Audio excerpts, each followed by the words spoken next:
नमस्कार. ठरलं तर मग या मालिकेच्या आजच्या भागामध्ये मी तुम्हा सर्वांचे अगदी मनपूर्वक स्वागत करते.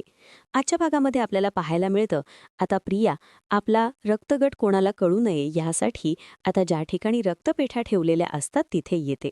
आता आपलं सॅम्पल तिथून हलवण्याचा, गायब करण्याचा प्रयत्न करणार. परंतु त्याचवेळी अश्विन प्रियाला आवाज देतो. त्यावेळी मात्र प्रिया घाबरते.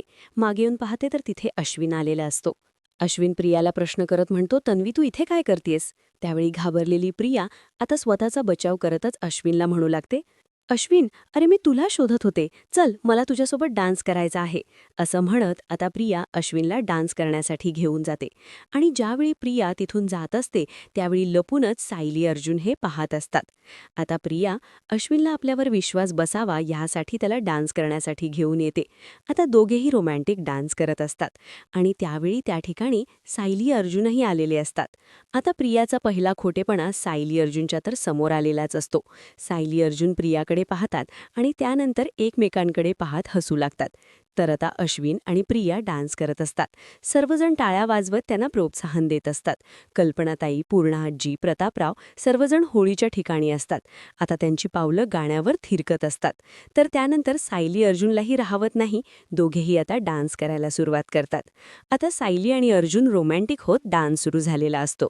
आणि या दोघांचा डान्स पाहून सर्वजण टाळ्या वाजवत असतात, त्यांचं कौतुक करत असतात.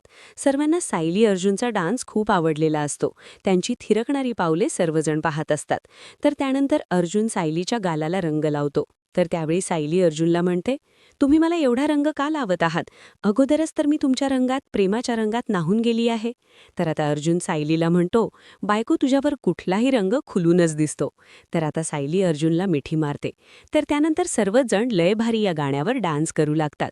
विमलताई आणि आलेले सर्व पाहुणे डान्स करत असतात. तर त्यानंतर ही संधी साधत प्रिया तिथून बाजूला येते आणि पुन्हा एकदा आपल्या रक्ताचं सॅम्पल बदलण्याचा प्रयत्न करते. आणि हे सगळं काही सायली अर्जुनला माहीत असतं. प्रिया ज्यावेळी रक्ताचं सॅम्पल तिथून गायब करण्याचा प्रयत्न करते त्यावेळी सायली अर्जुन हे सगळं लपूनच पाहत असतात. प्रिया आता त्या रक्तपेटीतील आपल्या रक्ताची पिशवी बाहेर काढते आणि त्यावर लिहिलेल्या नावाचा टॅगच काढून टाकते आणि म्हणू लागते, आता कोणी कितीही प्रयत्न केला तरी माझ्याबद्दलची माहिती कोणाला सापडणारच नाही. तर अर्जुन इकडे म्हणतो, आता टॅग काढून काहीच उपयोग होणार नाही, कारण घेतलेलं सॅम्पल आता लॅबपर्यंत पोहोचलेही असेल. त्यामुळे तू कितीही स्टिकर काढ, परंतु तुझं सत्य बाहेर येणारच. तर आता सायली अर्जुनला म्हणते, पुढच्या तासाभरात हिचं ब्लड ग्रुप आपल्याला कळेल ना? तर अर्जुन म्हणतो, हो, पुढच्या तासाभरात हिचं सत्य आपल्यासमोर असेल. असं म्हणत सायली अर्जुन तिथून निघून जातात. प्रियाला मात्र याबद्दल काहीच माहीत नसतं. तर कल्पनाताई अस्मिताकडे येतात आणि अस्मिताला म्हणतात, अस्मिता बाळा, अगं तू काहीच खाल्लं नाहीयेस. तर अस्मिता म्हणते, मम्मा, अगं जातच नाहीये. इतके महिने कसे गेले काहीच माहीत नाही, परंतु आता हे शेवटचे काही दिवस आहेत ना, ती खरंच खूप जड जात आहेत गं. खूप अस्वस्थ वाटतंय. काही खाण्याची इच्छाही होत नाहीये. तर कल्पनाताई अस्मिताला म्हणतात, अस्मिता बाळा, या दिवसात असंच होतं. काळजी करू नकोस. तू बरं गर्भसंस्काराचं पुस्तक वाचतेस ना? ते वाचून झालं की जरा आडवी हो, आराम कर. आणि बरं, तुला काही लागलं तर मला हाक मार, मी आहेच इथे. असं म्हणत कल्पनाताई तिथून जात असतात. परंतु त्या आजूबाजूला पाहता तर त्यांना सचिन कुठेच दिसत नाही. तर अस्मिता म्हणते, नाही, वॉशरूममध्ये सुद्धा नाहीये सचिन. तो बाहेर गेला आहे. तसंही या घरात कोणीही त्याला जावई म्हणून मान देतच नाहीये किंवा डोळ्यासमोर बघूनही घेत नाहीत. बिचाऱ्याला रूममध्येच राहावं लागतं. मग सणासुदीदिवशी त्याचा अपमान नको म्हणून मीच म्हणाले की जा बाहेर. कल्पनाताई म्हणतात, बरं. असं म्हणत कल्पनाताई तिथून निघून जातात. तर इकडे अस्मिता विचार करत म्हणते, सचिन गेलाय बाहेर, परंतु नक्की गेलाय कुठे ती तर मला काही माहीत नाहीये. बरोबर, आज तर सण आहे म्हणजे घरीच असेल, पण त्याने कॉल का नाही केला? असं म्हणत आता अस्मिता स्वतःहूनच सचिन या फोन करायला घेते. तर सचिनचा फोन मात्र बिझी येत असतो. आता सचिनचा फोन बिझी आहे हे पाहून अस्मिताला धक्काच बसतो. ती विचार करू लागते. तर दुसरीकडे पाहायला मिळतं, सायली अर्जुन त्यांच्या रूममध्ये येतात. अर्जुन भरपूर दमलेला असतो आणि म्हणूनच तो जरा खुर्चीवर आरामासाठी बसतो. त्यावेळी सायली अर्जुनला म्हणते, असं बसू नका, जाऊन आंघोळ करा, फ्रेश होऊन घ्या, नाहीतर हा रंग 3 दिवस जाणार नाही. असं म्हणत सायली तिथून निघून जात असते. परंतु अर्जुन सायलीचा हात धरतो. सायली विचारते, काय हे? तर अर्जुन म्हणतो, अशी रंगानी रंगलेली बायको मला आता पुढच्या 1 वर्षानंतर पाहायला मिळणार आहे आणि हा रंग खूप अट्रॅक्टिव्ह असतो. आणि तुझ्या गालावर, तुझ्यावर हा खरंच खूप खुलूनही दिसतो. आता असं रोमॅन्टिक होत अर्जुन सायली जवळ जाणार, परंतु त्याचवेळी अर्जुनच्या फोनची रिंग वाजते. खरं तर अर्जुनला मेसेज आलेला असतो. अर्जुन म्हणतो, काय ही वेळ आहे? असं म्हणत अर्जुन मोबाईल पाहतो त्यावेळी मात्र त्याला धक्काच बसतो. अर्जुन म्हणतो ब्लड रिपोर्ट आला आहे. तर सायली ही अर्जुनकडे पाहते आणि अर्जुनला विचारते काय आहे ब्लड ग्रुप. आता अर्जुनने ते रिपोर्ट पाहिलेले असतात. तर त्यानंतर अर्जुन आता सायलीला रिपोर्ट दाखवतो. तर त्यावेळी तो रिपोर्ट पाहून सायलीला धक्काच बसतो. सायली म्हणते तन्वीचा ब्लड ग्रुप AB पॉझिटिव्ह आहे. आता मात्र सायलीच्याही पायाखालची जमीन सरकते. प्रियाचा खोटेपणा एका क्षणात सायली अर्जुनने आपल्या सगळ्यांसमोर आणलेला असतो. सायली अर्जुनला सत्य कळालेलं असतं. तर सायली अर्जुनला म्हणते हे कसं शक्य आहे, प्रतिमा हत्यांचा तर ब्लड ग्रुप O निगेटिव्ह आहे ना. तर आता अर्जुनला रविराज सरांचं बोलणं आठवतं. रविराज सर म्हणालेले असतात तन्वी लहान असताना आम्ही तिचा ब्लड ग्रुप चेक केला होता आणि त्यावेळीच आम्हाला कळालं होतं की प्रतिमाचा आणि तिचा ब्लड ग्रुप सेम आहे O निगेटिव्ह. त्यामुळे तन्वी आपल्या आईला रक्त देऊच शकते. तर सायली अर्जुनला म्हणते म्हणजे प्रतिमा हत्या आणि तन्वी यांचा ब्लड ग्रुप वेगवेगळा आहे, पण प्रतिमा हत्यांची तर तन्वी मुलगी आहे ना, मग जर ती त्यांची मुलगी असेल तर तिचा ब्लड ग्रुप सेम असायला हवा. तर अर्जुन म्हणतो नाही, आई आणि मुलीचा ब्लड ग्रुप सेमच असेल असा कुठलाही मेडिकल रूल्स नाहीये. पण सिनियर म्हणाला की तन्वी लहान असताना त्यांनी सगळ्यांचेच ब्लड ग्रुप चेक केले होते आणि तेव्हा त्यांना कळालं होतं की तन्वी आणि प्रतिमा हत्या यांचा ब्लड ग्रुप सेम आहे. तर सायली म्हणते म्हणजेच रविराज काकांना माहीत होतं की त्यांना खात्री होती की तन्वीचा ब्लड ग्रुप हा O निगेटिव्ह आहे. परंतु याचा अर्थ, तर अर्जुन म्हणतो याचा अर्थ मला जो वाटतोय तोच तुला वाटतोय का. तर सायली म्हणते याचा अर्थ ही रविराज सरांची मुलगी नाहीये. रविराज काकांची आणि प्रतिमा आत्यांची मुलगी तन्वी नाहीये. म्हणजे 22 वर्षापूर्वी रविराज काका आणि प्रतिमा आत्यांची जी मुलगी अपघातात हरवलीये आणि आत्ता परत आलेली तन्वी या दोघीही वेगवेगळे आहेत. म्हणजे आत्ता आलेली तन्वी ही खरी रविराज किल्लेदार आणि प्रतिमा किल्लेदार यांची मुलगीच नाहीये. तर आता अर्जुन म्हणतो हो अगदी खरं आहे, म्हणजे ही आपल्या सगळ्यांनाच फसवत आहे. तर आता अर्जुनला प्रियाची आणि त्याची झालेली पहिली भेट आठवते. त्यावेळी प्रिया अगदी शांतपणे निरागसपणे अर्जुनच्या समोर आलेली असते. अर्जुनला म्हणालेली असते हाय अर्जुन, ओळखलंस मला, मी तन्वी. तर त्यानंतर अर्जुनला कल्पनाताईंचे शब्द आठवतात की तुझ्या हट्टापुढे पूर्ण आजींना हे सगळं काही भोगावं लागते. अरे हे तर तुझ्या आनंदासाठी चालले. आणि तू असं म्हणत कल्पनाताईंनी अर्जुनला दोष दिलेला असतो. कल्पनाताई अर्जुनला म्हणालेले असतात तू स्वर्ताबाई आंधळा झालायस, आंधळा, आणि तुला फक्त लग्नच करायला सांगितलं होतं ना. आणि त्या ठिकाणी प्रियाही असते. आता प्रिया म्हणजेच खऱ्या तन्वीसोबत लग्न कर असा सुभेदारांच्या घरातील प्रत्येकाचा हट्ट असतो. परंतु अर्जुन मात्र त्या लग्नाला तयार नसतो. आता अर्जुनने तर प्रियासोबत लग्न केलेलं नसतं, परंतु अश्विनसोबत लग्न करत तिने सुभेदाराच्या घरी गृहप्रवेश करण्याचा प्रयत्न मात्र केलेला असतो. तिने अर्जुन आणि सायलीचा नाकावर टिचून अश्विनचा हात हातात घेत सुभेदारांच्या घरात सून म्हणून गृहप्रवेश केलेला असतो. आता हे सर्व क्षण अर्जुनला आठवतात. तर सायलीला रविराज सरांचं बोलणं आठवतं. रविराज सर ज्यावेळी सायली अर्जुनचा हात धरून सून म्हणून सुभेदारांच्या घरात आलेली असते, त्यावेळी रविराज सर अर्जुनला म्हणालेले असतात ह्या मुलीच्या प्रवाहात येऊन अर्जुन तू चुकीचा वागतोयस. तर त्यानंतर प्रियाने सायलीला सुद्धा दोष दिलेला असतो आणि ती सायलीला म्हणालेली असते तुला हे सगळं करताना लाज नाही का ग वाटली. अगं माझ्यावरचा राग तू अशा पद्धतीने काढलायस. आणि तसंही प्रिया ही खरे तर तन्वी रविराज किल्लेदार आहे हे समजल्यावर कशी ग तू शांत बसणार होतीस. असं म्हणत प्रियाने सायलीला दोष दिलेला असतो, तिच्यावर आरोप केलेले असतात. सायलीला ते प्रियाचं बोलणं आठवत असतं. प्रिया म्हणालेली असते प्रियाकडे अर्जुन आहे आणि तो आता मलाही हवा. या दुष्ट विचाराने वागलीयस ग सायली तू, असं म्हणत तिने सायलीवर आरोप केलेले असतात. आता हळूहळू सायली अर्जुनच्या सगळ्या गोष्टी लक्षात येतात. तर आता अर्जुन म्हणू लागतो ही एकच शक्यता असू शकते. तर सायली म्हणते परंतु ज्यावेळी प्रिया हीच तन्वी आहे हे ज्यावेळी रविराज काकांना कळालं त्यावेळी तर त्यांनी तिच्या सगळ्या टेस्ट केल्या होत्या ना आणि सगळ्याची शहानिशी दिली होती ना.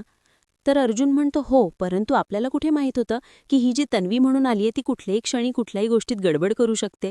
त्यावेळी कोणालाच तिच्याबद्दलचं हे सत्य माहीत नव्हतं, परंतु ती इथे आल्यावर आपल्याला आता कळलंय ना की ती कशी आहे. तर सायली अर्जुनला म्हणते आता कळलं प्रियाने प्रतिमा आत्यांना रक्त का दिलं नाही. तर अर्जुन सायलीला म्हणतो की फक्त या ब्लड ग्रुपवरून आपण काही प्रूव्ह करू शकणार नाही, त्यासाठी अजून पुरावे आपल्याला लागतील. कदाचित सिनियरला त्यावेळी वाटलं असेल की प्रतिमा आत्या आणि तिचा ब्लड ग्रुप सेम आहे, परंतु कदाचित जर सिनियरचा आणि तन्वीचा ब्लड ग्रुप सेम असेल तर मग यासाठी आपल्याला सिनियरचा ब्लड घ्यावं लागेल आणि तो ब्लड ग्रुप आपल्याला चेक करावा लागेल. सायली अर्जुनला विचारते की आता काय करायचं. तर अर्जुन म्हणतो मिळाला मार्ग मिळाला. आज आपल्या ब्लड डोनेट कॅम्पमध्ये सिनियरने सुद्धा आपलं ब्लड दिलं आहे, म्हणजे आपल्याला तिथून त्याचा ब्लड ग्रुप समजू शकतो. तर सायली अर्जुनला म्हणते म्हणजे रविराज सरांनी जे रक्त दिलंय त्यावरून आपल्याला त्यांचा ब्लड ग्रुप कळू शकतो ना.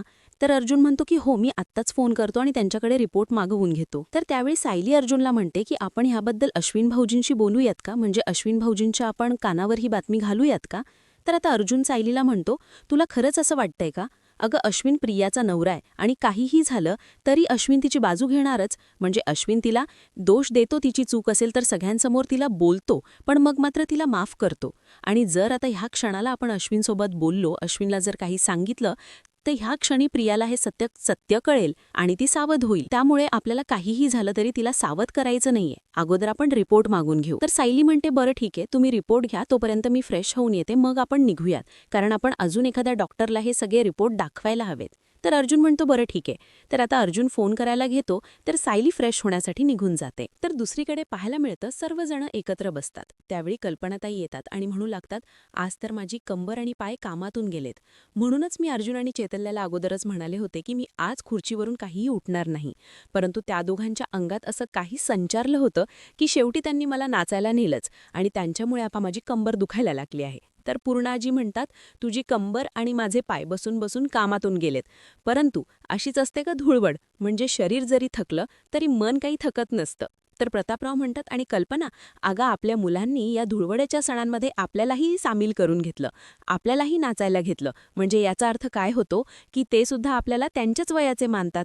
तर पूर्णाजी म्हणतात, मी म्हटलं ना, म्हणजे आपलं शरीर कितीही थकलं तरी मन मात्र थकू द्यायचं नाही. तर प्रतापराव म्हणतात, अगदी बरोबर. तर नाटकी प्रिया टपातून पाणी घेऊन येते आणि प्रतापराव आणि कल्पनाताईंना म्हणू लागते, आई बाबा तुमचे पाय दुखत आहेत ना, मग मी तुमच्यासाठी गरम पाणी घेऊन आले आहे आणि त्यातही मीठ टाकून, म्हणजे त्यात पाय ठेवले तर तुमचे पाय अगदी बरे होतील, बऱ्यापैकी शेकतील. तुम्ही एक काम करा, यामध्ये पाय ठेवा बरं, तुम्हाला बरं वाटेल.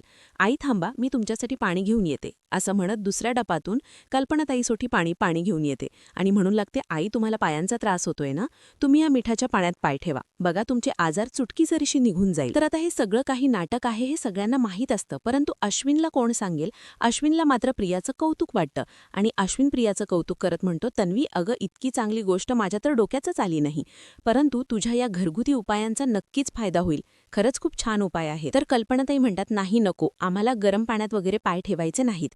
आता मात्र अश्विनला खूप वाईट वाटतं. अश्विन म्हणू लागतो, मम्मा अशी का वागतेस, अगं तुझी सून तुमच्यासाठी काहीतरी करते, मग तुम्ही तिच्यासोबत असं वागणार आहात का. मला माहिती आहे ती चुकली, परंतु त्या भिंती अजूनही तुम्ही अशाच ठेवणार आहात का. आता त्या सगळ्या विसरून तुम्ही तिच्यातला ती नवीन बदल समजून तरी घ्या ना, ती खरंच बदलली आहे. परंतु आता ना कल्पनाताईंचा विश्वास असतो ना प्रतापरावांचा. तर आता प्रिया अश्विनला म्हणते, अश्विन नको ना चिडू, आई बाबा तुम्ही हे काम कराल का, का मला माहितीये मी हे पाणी दिलं म्हणून तुम्ही त्यात पाय ठेवत नाहीयेत, मग असं समजा की हे गरम पाणी तुम्हाला सायलीने दिलं आहे, आता तरी पाय ठेवाल ना. आता मात्र कल्पनाताई आणि प्रतापराव यांना काय करावं काहीच कळत नाही. तर प्रिया पुढे पूर्णांना म्हणते, पूर्णा मी तुझ्यासाठी पण पाणी घेऊन येते, म्हणजे तुलाही बरं वाटेल. असं म्हणत ती पूर्णाला पाणी आणण्यासाठी जाते. तर पूर्णा म्हणू लागतात, हिच्यावर कोणी जादूटोना केलाय मला तर काही कळत नाहीये. तर आता प्रिया पाणी घेऊन येते. तर आता अश्विन म्हणू लागतो, पूर्णा अजय अगं ह्या पाण्याने तुझ्या पायांना शेक मिळेल, तुझे पाय बरे होतील हे तुलाही माहीत आहे, परंतु ते पाणी तन्वेने दिलंय म्हणून तुम्ही घेत नाहीयेत का, कशासाठी. पूर्णा आजी, मम्मा, डॅड, आता तरी तिच्यावरचा राग सोडा ना प्लीज, ती एवढी छान वागते तुमच्याशी, तुमची काळजी घेते, मग तुम्ही सुद्धा तिला समजून घ्या ना. तर आता पूर्णा आजी तयार होतात. तर त्यानंतर कल्पनाताई आणि प्रतापरावही तयार होतात. तर आता प्रिया त्यांची काळजी असण्याचं नाटक करू लागते आणि अश्विनला मात्र हे खरं वाटत असतं. आता अश्विनच्या शब्दाला मान देऊन सर्वजण गरम पाण्याचा शेक घेत असतात आणि त्याचवेळी तिथे विमलताही येतात आणि म्हणू लागतात, वहिनी मी सर्वांसाठी कॉफी घेऊन येते. असं म्हणून त्या किचनच्या दिशेने जाणार तर प्रिया आवाज देत म्हणते, थांब विमल, मी अगोदरच सर्वांसाठी कॉफी बनवली आहे, मीच घेऊन येते. असं म्हणत प्रिया आता किचनमध्ये निघून जाते. तर आता प्रियाच्या या वागण्याचं सगळ्यांनाच आश्चर्य वाटत असतं. तर इकडे सायली अर्जुन खाली येतात. तर अर्जुन म्हणू लागतो, मम्मा डॅड आम्ही थोडं बाहेर जाऊन येतो. तर पूर्णाजी म्हणतात, आता या क्षणाला, अरे तुम्ही थकला नाहीयेत का, हे बघ दोघं म्हातारी, त्यांना एक पाऊल पुढेही टाकलत नाहीये. तर अर्जुन म्हणतो, पण पूर्णाजी आम्ही अजून म्हातारी झालं नाही आहोत, म्हणूनच म्हटलं की माझ्या बायकोला कुठेतरी लॉंग ड्राईव्हला घेऊन जावं, कारण आता आम्ही माझ्या बायकोसोबत बाहेर रंगपंचमी तर खेळलो, परंतु तुम्ही सर्वच जण होता ना, त्यामुळे आमचा रोमांचच झाला नाही. आता कल्पनाई म्हणतात, हो आमचंच चुकलं, आम्ही सर्वजण रंग लावायला बाहेर आलो ना, खरं तर तुम्हा दोघांनाच पाठवायला हवं होतं. अर्जुन म्हणतो, एक्झॅक्टली, तुम्ही जर आम्हा दोघांना पाठवलं असतं ना तर प्रश्नच मिटला असता. तर आता सायली अर्जुनला कुणाहूनच विचारत असते की काय चाललंय तुमचं. तर याचा अर्थ अर्जुन उलटच काढत म्हणतो, हो जाऊया, थांब जरा. तर प्रतापराव म्हणतात, जा बाबा, नाहीतर तुमचा हा रोमॅन्स आम्हाला इथेच पाहावा लागेल. तर त्याचवेळी प्रिया येते आणि मनाशीच म्हणते की नक्की यांचं काय चाललंय? खरंच हे लाँग ड्राईव्हसाठी जात आहेत? खरंच रोमॅन्टिक झालेत की हे कारण देऊन कुठेतरी जात आहेत? आता त्यांना थांबवण्यासाठी प्रिया कॉफी घेऊन येते आणि म्हणू लागते, अर्जुन, सायली, थांबा, मी सर्वांसाठीच कॉफी घेऊन आलीये, कॉफी पिऊन घ्या. तर आता सायली रागानेच प्रियाकडे पाहते आणि म्हणू लागते, सॉरी, आम्हाला कॉफी नको आहे. आता प्रियाच्या त्या कॉफीला नकार देत सायली अर्जुन निघालेले असतात. तर आता मात्र प्रिया विचार करत तिथेच उभी असते. तर प्रतापराव म्हणतात, ओ हॅलो, ही कॉफी आम्हाला आत्ता मिळणार आहे की थंड झाल्यावर? तर प्रिया म्हणते, नाही नाही, मी तुमच्यासाठी आणलीये. असं म्हणत आता प्रिया सर्वांनाच कॉफी देते.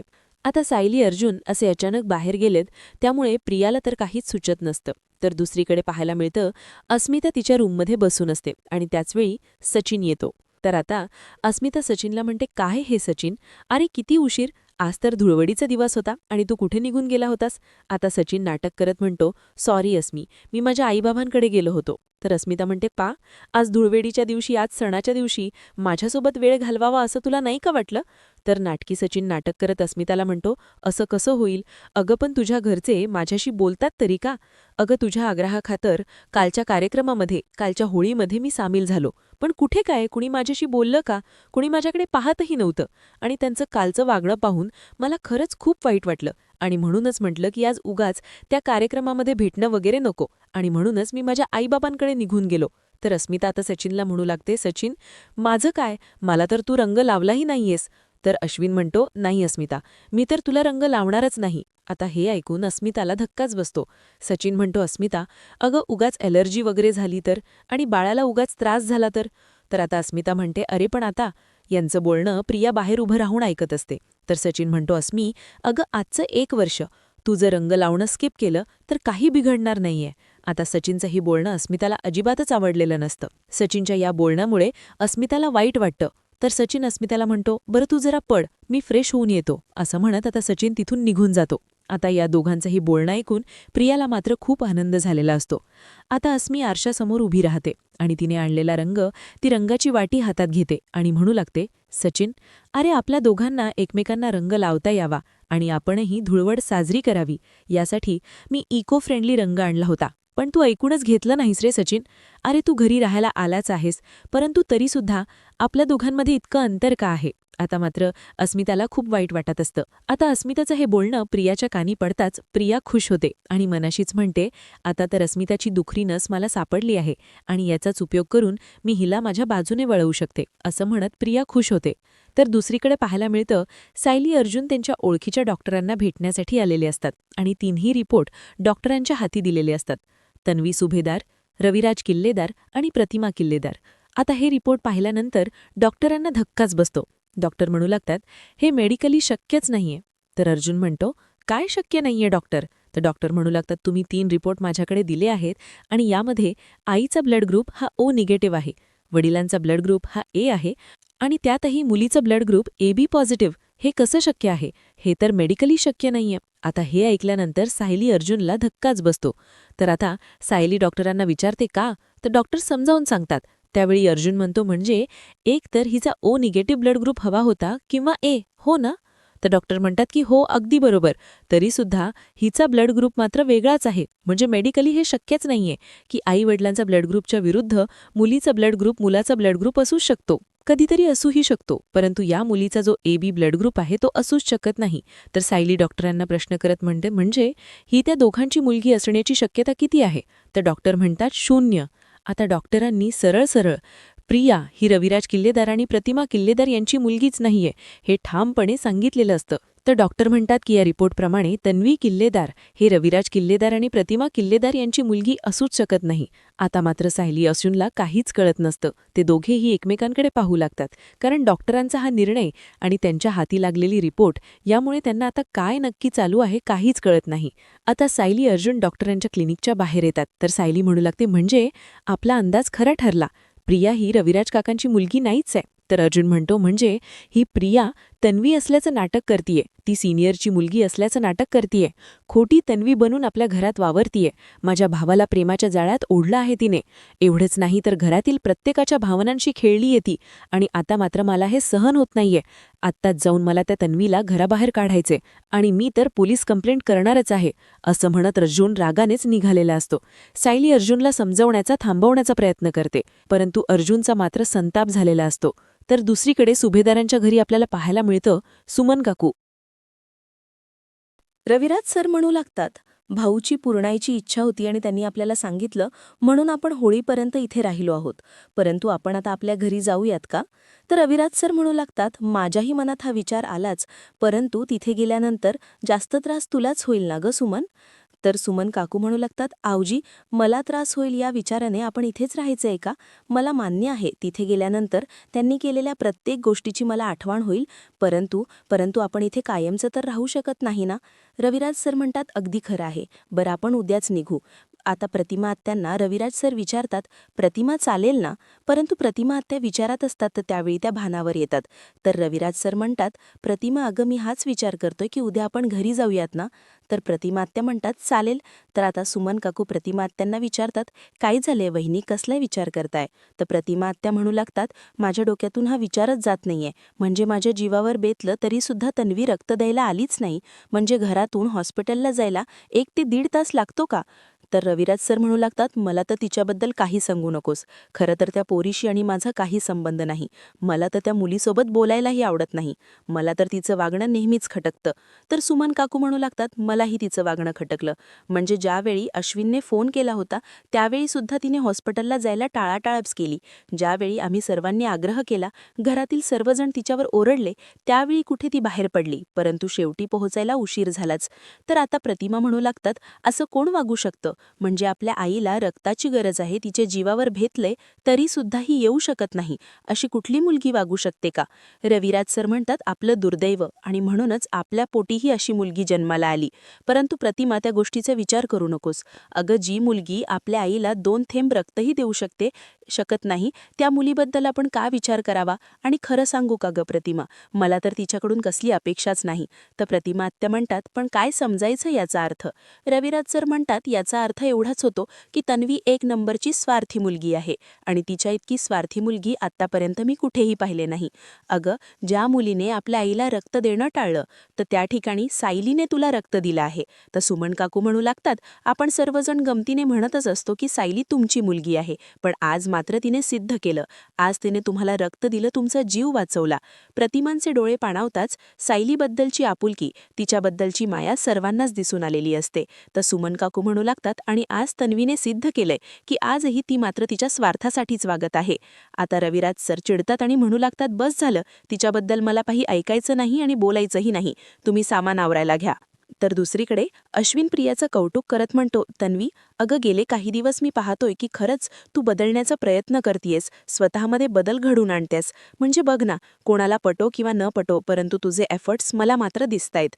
तर प्रिया नाटक करत म्हणते, अश्विन, हे सगळं काही तुझ्यामुळे शक्य झाले. अश्विन, खरं सांगू का रे, प्रत्येक मुलीला तुझ्यासारखा नवरा मिळायला हवा. असं म्हणत प्रिया नाटक करत अश्विनला मिठी मारते आणि म्हणू लागते, बघ ना, माझं जर काही चुकलं तर माझे कानही धरतोस, आणि माझ्या मूळ स्वभावाप्रमाणे मी जर नीट वागले तर मग मात्र तू माझं कौतुकही करतोस. अश्विन, खरं सांगू का, मी तुला प्रॉमिस करते, तुला तक्रार करायची मी एकही संधी देणार नाही. तर अश्विन प्रियाला म्हणतो, माझा तुझ्यावर पूर्ण विश्वास आहे, मला माहीत आहे तू आश्रमात वाढली आहेस, त्यामुळे तुझ्या मनात काही माणसांविषयी राग आहे आणि म्हणूनच तू अशी वागतेस, परंतु आता तुला या घरात इतकं भरभरून प्रेम मिळतंय की तू सुद्धा या घराचा भाग हो. तर प्रिया मनाशीच म्हणते, अश्विन, मी या घराचा भाग होण्यासाठी आले नाहीये, तर तिजोरीच्या किल्ल्या मिळवण्यासाठी, आणि त्या किल्ल्यात तूच मला आणून देशील. आता प्रिया फ्रेश होण्यासाठी निघून जाते आणि त्याचवेळी तिच्या फोनवर फोन आलेला असतो. अश्विन हाक मारतो, परंतु प्रिया काही येत नाही. अश्विन पाहतो तर ॲडव्होकेट केंडेचा फोन असतो. आता अश्विन फोन उचलतो. तर आता ॲडव्होकेट केंडे म्हणू लागतात, मॅडम, अहो काल तर तुम्ही माझ्या ऑफिसमध्ये आलात, त्यावेळी एका वेगळ्याच केसबद्दल डिस्कशन केलं, आणि आता तर तुम्ही मला वेगळेच पेपर पाठवलेत, नक्की तुम्हाला कोणत्या केसबद्दल बोलायचं आहे? आणि त्याचवेळी प्रिया येते, अश्विनच्या कानाचं मोबाईल काढून घेते आणि म्हणते, हॅलो, कोण बोलताय? तर ॲडव्होकेट केंडे म्हणू लागतात, अहो मॅडम, तुम्हाला नक्की कोणत्या केसबद्दल बोलायचं आहे? तर आता प्रिया म्हणते, तुम्हाला नक्की कोणाशी बोलायचं आहे? अहो मी तर तुमच्या ऑफिसमध्ये आलेच नव्हते.